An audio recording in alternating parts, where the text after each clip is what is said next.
ఇవాళ రాష్ట్రం ఏమైనా పర్లేదు, నాకు అధికారం కావాలనే ఒక దుర్మార్గమైనటువంటి ఆలోచన ఈ జగన్మోహన్ రెడ్డి చేస్తూ ఉన్నారంటే ఒకసారి మనం అందరం కూడా ఆలోచించాల్సినటువంటి విషయం.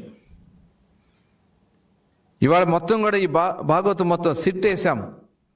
ఎక్సైజ్ అధికారులు, పోలీస్ అధికారులు డీటెయిల్డ్గా దీన్ని ఎంక్వైరీ చేసి ఎక్కడ దీనికి రూట్స్ ఉన్నాయి, ఎవరు దీని కారకులు ఉన్నారు మొత్తం కూడా తయారు చేసి ఛార్జ్షీట్ వేసినటువంటి విధానం చాలా స్పష్టంగా డీటెయిల్గా వీళ్ళు కుట్రలు బట్టబయలైనాయి. ఇవాళ మనం అందరం కూడా ఆలోచించాల్సిన విషయం, ఒక జగన్మోహన్ రెడ్డి లాంటి ఒక అరాచక శక్తులు కుట్రలు చేస్తూ ఉంటే మన రాష్ట్రం నష్టపోతుంది, మన రాష్ట్ర పరువు ప్రతిష్టలు నష్టపోతాయి, ప్రజల ప్రాణాలు పోతాయి.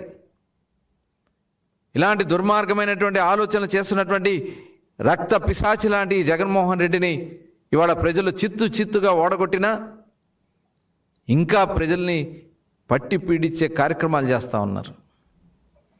వైఎస్ఆర్ పార్టీ నాయకులు ఈ రాష్ట్రంలో చేస్తున్నటువంటి ఈ కుట్రలు, ఈ దుర్మార్గాలు ఇంకా కొనసాగటానికి వీలు లేదు.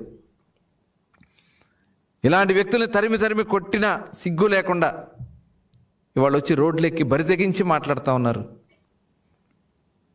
దయచేసి ప్రజలందరూ కూడా గమనించాలి. ఇవాళ కష్టాల్లో ఇబ్బందుల్లో ఉన్నటువంటి రాష్ట్రాన్ని గౌరవ ముఖ్యమంత్రి చంద్రబాబు నాయుడు గారు, ఉప ముఖ్యమంత్రి పవన్ కళ్యాణ్ గారు ఏ రకంగా ఈ రాష్ట్రాన్ని నిలబెట్టాలా, ఎందుకంటే ప్రభుత్వం వచ్చిన వెంటనే మద్యం పాలసీ ఒక బెస్ట్ పాలసీ తీసుకొచ్చాము.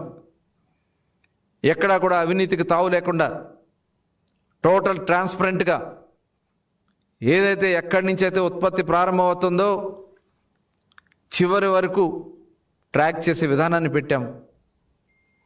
జగన్మోహన్ రెడ్డి గారు చెప్పాడు, ప్రతి 3 బాటిల్స్కి 1 బాటిల్ కల్తీ మద్యం ఉందని చెప్పినటువంటి జగన్మోహన్ రెడ్డి గారు మీరు ఎక్కడన్నా ప్రూవ్ చేయగలిగారా? ఆ రోజునే మేము యాప్ తీసుకొచ్చాం, ఎక్సైజ్ సురక్ష యాప్ తీసుకొచ్చాం. ఎక్కడైనా మీరు ట్రాక్ చేసుకోండి, ఎక్కడైనా ఒక కల్తీ మద్యం బాటిల్ ఉన్నా దాన్ని సీరియస్గా తీసుకునే దానికోసం మేము చెప్తే 1 బాటిల్ కూడా మీరు చూపించలేక, అంటే ఒక బాధ్యత కలిగినటువంటి వ్యక్తి జగన్మోహన్ రెడ్డి గారే ఆ రకంగా మాట్లాడంటే ప్రభుత్వాన్ని అస్థిరపరచాలనే ఆలోచన కాదా? ఒకసారి ప్రజలందరూ కూడా మనం గమనించాల్సినటువంటి విషయం. ప్రభుత్వం చాలా సీరియస్గా ఉన్నాం మేము. ఇలాంటి కార్యక్రమాలు జరగడానికి అవకాశం లేకుండా చేశాం. పక్క రాష్ట్రాల నుంచి ఎటువంటి కల్తీ మద్యం కూడా మనకు రాకుండా, మీరు చేసిన కారణాల వల్ల కొన్ని బ్రాండ్స్ మన రాష్ట్రానికి రావాలంటేనే భయపడిపోతున్నటువంటి పరిస్థితులు. ఆ రోజున ఈరోజు అన్ని బ్రాండ్స్ను కూడా అవైలబిలిటీలో తీసుకురాగలిగాం. ఈరోజు ఒక బెస్ట్ పాలసీ ఇస్తూ ఉన్నాం. దానివల్ల ప్రజల ఆరోగ్యం, అసలు బీర్నే అవైలబిలిటీ లేకుండా చేశారే, బీరు బ్రాండ్సే లేకుండా చేశారే రాష్ట్రంలో. ఇవాళ అవన్నీ కూడా అవైలబిలిటీలో తీసుకురాగలిగాం. పక్క రాష్ట్రాలకు వెళ్ళే పరిస్థితి లేకుండా, పక్క రాష్ట్రాల నుంచి మన రాష్ట్రానికి వచ్చే పరిస్థితి లేకుండా, ఇటు ప్రజల ఆరోగ్యం, ప్రభుత్వ ఆదాయాన్ని కూడా ఈరోజు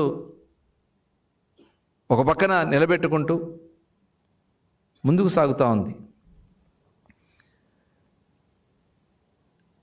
ఈరోజు ఇటువంటి కార్యక్రమాలు ఏదైతే జోగి రమేష్ లాంటి వ్యక్తులు అడ్డం పెట్టుకుని జగన్మోహన్ రెడ్డి చేస్తున్నటువంటి ఈ దుర్మార్గమైనటువంటి కార్యక్రమాలని మనం అందరం కూడా సంఘటితంగా ఎదిరించాల్సినటువంటి అవసరం ఉంది. మనందరం కూడా ఏకం కావాల్సినటువంటి అవసరం ఉంది. ఇలాంటి కుట్రల్ని ప్రభుత్వం చాలా సీరియస్గా తీసుకుంటాం. ఎవరైతే ఇట్లాంటి కార్యక్రమాలు ఇన్వాల్వ్ అయ్యారో వాళ్ళ మీద సీరియస్గా యాక్షన్స్ తీసుకుంటామని కూడా ఈ సందర్భంగా తెలియజేస్తూ, ప్రజలు మరొకసారి వాళ్ళ యొక్క నైజాంని, వాళ్ళ యొక్క విధానాల్ని గుర్తుపెట్టుకోవాలని చెప్పి సందర్భంగా కోరుతా ఉన్నాను.